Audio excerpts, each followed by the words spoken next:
Hello and welcome back to my channel angel study platform. आज का हमारा topic है यहाँ पे methods of determining mechanism reaction. इससे पिछले वाले वीडियो में हमने देखा था types of organic reaction. Organic reaction कितने टाइप्स के होते हैं। आज हमारा जो टॉपिक है वो यहाँ पे मैकेनिज़्म को लेकर है कि मैकेनिज़्म को कैसे फाइंड करते हैं। तो यहाँ पे हम स्टार्ट करते हैं। रिएक्शन के मैकेनिज़्म ज्ञात करने के 5 मेथड होते हैं। मतलब यहाँ पे जो मैकेनिज़्म होता है उसको फाइंड करने के लिए 5 मेथड यहाँ पे होते हैं। पहला जो मेथड होता है वो होता है प्रोडक्ट एनालिसिस, और दूसरा होता है इंटरमीडिएट्स के प्रेजेंट। इंटरमीडिएट जो होते हैं वो उसकी प्रेजेंट को ज्ञात करना। और थर्ड जो होता है वो आइसोटोप इफ़ेक्ट होता है। और फोर्थ जो होता है स्टीरियो केमिकल एविडेंस। और जो फोर्थ होता है वो काइनेटिक एविडेंस होता है। इसके बारे में अब देखते हैं। तो जो प्रोडक्ट एनालिसिस होता है पहले उसको देखते हैं। यह रिएक्शन का मैकेनिज़्म ज्ञात करने का कॉमन मेथड होता है। इस मेथड में रिएक्शन के लास्ट में बनने वाले प्रोडक्ट अथवा बाई प्रोडक्ट को एनालाइज किया जाता है, जिसके लिए प्रोडक्ट की यील्ड ज्ञात की जाती है। अब यहाँ पे हम इसको एग्ज़ाम्पल के थ्रू समझेंगे। तो यहाँ पे हमने एक एग्ज़ाम्पल लिया, वो है CH3 CH CH3 CH double bond CH2। अब ये जो है यहाँ HCl के प्रेजेंट में यहाँ पे दो ये बाई प्रोडक्ट बनेंगे। एक तो ये बनेगा जैसे ये CH3 CH3 है, और ये पहले ये बॉन्ड यहाँ पे टूटेगा पाई बॉन्ड। एक हो जाएगा इलेक्ट्रो पॉजिटिव और एक हो जाएगा इलेक्ट्रो नेगेटिव। तो यहाँ पे जो है ये क्लोरीन जो है यहाँ पे ये भी दो भागों में टूटेगा। ये हो जाएगा इलेक्ट्रो पॉजिटिव, ये हो जाएगा इलेक्ट्रो नेगेटिव। तो ये वाला जो क्लोरीन है वो यहाँ पे जुड़ा है, तो ये इलेक्ट्रो पॉजिटिव है, ये इलेक्ट्रो नेगेटिव है।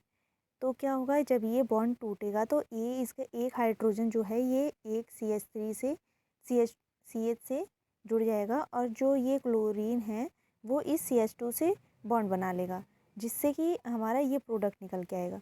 और जो दूसरा है वो है CH3 CH3, और यहाँ पे ये CH है।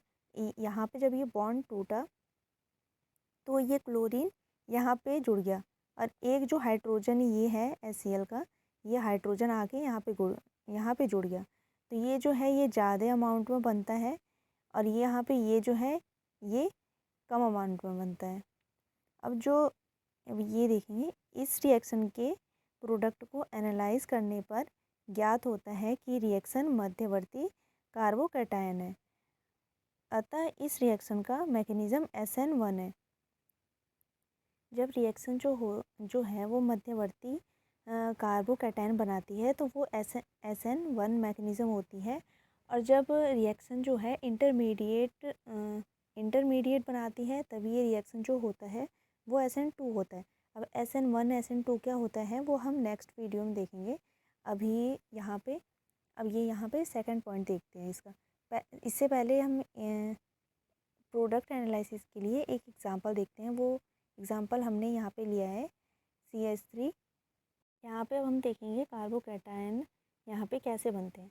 जैसे हम यहाँ पे एग्जांपल ले लेते हैं CH3 CH3, यहाँ पे CH डबल बॉन्ड CH2। इसकी जो रिएक्शन है वो हाइड्रोजन के साथ कराते हैं। तो यहाँ पे ये एक हमारा बनता है। जब ये बॉन्ड टूटता है तो फिर ये एक बार इसको हम पार्शियली पॉजिटिव ले लेते हैं, एक बार इसको पार्शियली नेगेटिव ले लेते हैं। तो जो प्रोडक्ट हमारा बन के आता है वो है CH3 CH3, और यहाँ CH, इस पे ये पॉजिटिव चार्ज इस पे आ जाता है, और ये जो हाइड्रोजन है ये पॉजिटिव होता है, ये नेगेटिव के साथ बॉन्ड बना के CH3 बन जाता है। और जो सेकंड वाला है वो है CH3 CH3 CH2। यहाँ पे जो है ये यहाँ पे एक बार हम यहाँ पे इसको पार्शियली नेगेटिव ले लेते हैं, इसको पार्शियली पॉजिटिव ले लेते हैं, जिससे ये जो पॉजिटिव वाला हाइड्रोजन है वो इस पार्शियली नेगेटिव वाले से बॉन्ड बनाता है, जिससे CH2 सिंगल बॉन्ड CH2, और इसके ऊपर कैटायन आ जाता है। अब हम देखेंगे इंटरमीडिएट्स की प्रेजेंट ज्ञात करना। अब इसके बारे में देखते हैं। यह रिएक्शन के बीच में एक अथवा एक से अधिक इंटरमीडिएट्स बनते हैं। इन इंटरमीडिएट को ज्ञात करने के लिए केमिकल रिएक्शन के दौरान ही ट्रैप कर लिया जाता है।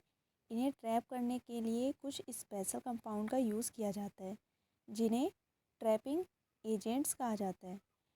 इंटरमीडिएट्स को अलग करने के लिए कभी कभी रिएक्शन को कंप्लीट होने से पहले ही रोकना पड़ता है। इसके लिए माइल्ड कंडीशंस की आवश्यकता होती है। यदि रिएक्शन जो है वो मध्यवर्ती कैटायन एंड एनायन है तथा SN1 मैकेनिज़्म होती है, जो मतलब रिएक्शन जो है वो मध्यवर्ती कैटायन या एनायन होती है, तो वो SN1 मैकेनिज़्म की होती है। और जब रिएक्शन जो होती है वो इंटरमीडिएट ट्रांजिशन इंटरमीडिएट है, तब रिएक्शन की मैकेनिज़्म SN2 होती है। जब रिएक्शन में इंटरमीडिएट ट्रांजिशन बनता है तो वहाँ पे SN2 मैकेनिज़्म होती है। SN1 और SN2 मैकेनिज़्म के बारे में हम सेपरेट वीडियो में देखेंगे। यहाँ पे जो है थर्ड जो पॉइंट है वो है आइसोटोप इफेक्ट। आइसोटोप इफेक्ट क्या होता है? आइसोटोप वे स्पीसीज़ हैं जिनके एटॉमिक नंबर सेम होता है बट एटॉमिक मास डिफरेंट होता है। इसमें एटॉमिक नंबर जो होता है वो सेम होता है, लेकिन जो एटॉमिक मास होता है, इसका जो भार होता है वो डिफरेंट होता है। आइसोटोप की लगभग अधिकतर केमिकल प्रॉपर्टीज समान होने के बाद भी ये आइडेंटिकल नहीं होते हैं, क्योंकि इनकी जो रिएक्शन का रेट जो होता है वो अलग अलग होता है। अलग अलग आइसोटोप्स के कारण रिएक्शन के रेट पर पड़ने वाला ये इफ़ेक्ट आइसोटोप इफ़ेक्ट कहलाता है। जो रिएक्शन के रेट पे इफ़ेक्ट डालता है वो ही आइसोटोप इफ़ेक्ट होता है। इसके लिए अब एग्जांपल देख लेंगे। यदि किसी रिएक्शन में प्रेजेंट हाइड्रोजन को उसके आइसोटोप ड्यूटेरियम से बदल दिया जाए तो रिएक्शन के रेट में गिरावट आ जाती है। रिएक्शन के रेट को यदि ज्ञात कर लिया जाए तो रिएक्शन की जो मैकेनिज़्म होती है वो भी ज्ञात हो जाती है। अब इसके लिए हम ये एक रिएक्शन लेते हैं, यह है CH3, ये CHOH और यहाँ ड्यूटेरियम प्लस Br है।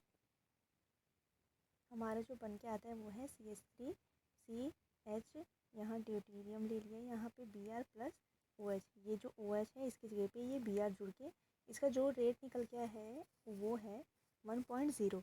और इसी का यहाँ पे हमने देखा था कि जब यहाँ पे लिखा था प्रेजेंट या रिएक्शन में प्रेजेंट हाइड्रोजन को उसके आइसोटोप ड्यूटेरियम से बदल दिया जाए तो रिएक्शन के रेट में गिरावट आ जाती है। तो यहाँ पे ये जो है ये ड्यूटेरियम की जगह पे अब यहाँ पे हाइड्रोजन हम ले लेंगे।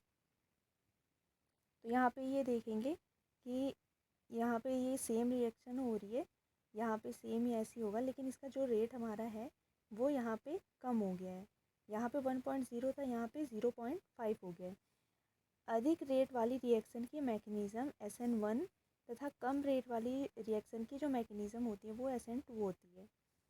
अभी इसका जो फोर्थ पार्ट है वो है स्टीरियो केमिकल एविडेंस।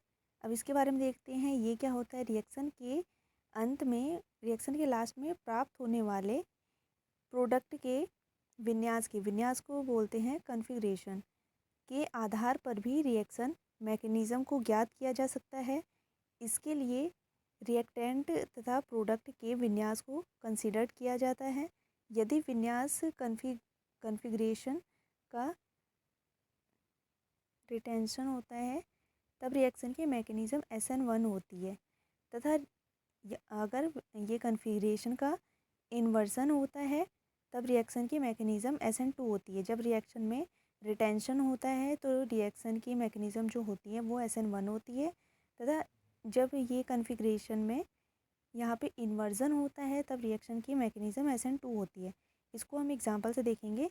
जैसे ये एग्जांपल है CH3 CH C2H5 OH। यहाँ पे अब ये जो प्रोडक्ट हमारा बन के आया वो है CH3 सिंगल बॉन्ड C2H5H। यहाँ पे कैटायन बन गया है, यहाँ पे OH जो है वो निकल गया है। यहाँ पे हमने देखा कि यहाँ पे ये कैटायन बन रहा है। तो हमने पीछे पे हमने ये पढ़ा था कि जहाँ पे मध्यवर्ती में कैटायन या एनायन बनते हैं, कार्बो कैटायन बनते हैं, तो फिर यहाँ पे हमारा SN1 मैकेनिज़्म होता है। और ये जहाँ पे इंटरमीडिएट बनते हैं वहाँ पे SN2 मैकेनिज़्म होता है।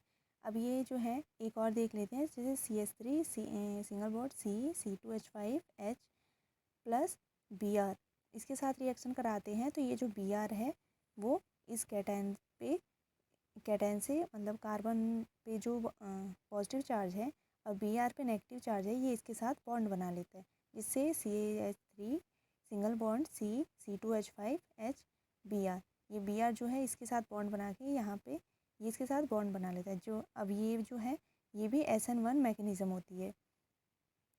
इसमें रिटेंशन ऑफ कन्फिग्रेशन होता है।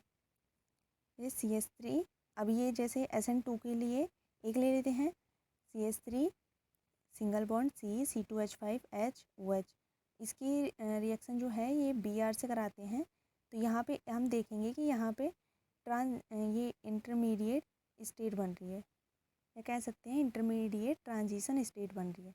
तो यहाँ पे जो है ये Br जो होता है वो बैक साइड से यहाँ पे इस पे अटैक करता है, और जो OH है वो ये दूसरे साइड से निकल रहा होता है। लेकिन ये जो रिएक्शन होती है इंटरमीडिएट में, ये होता है कि ना ये पूरी तरह जुड़ा होता है, और ना ही ये जो रिएक्शन है,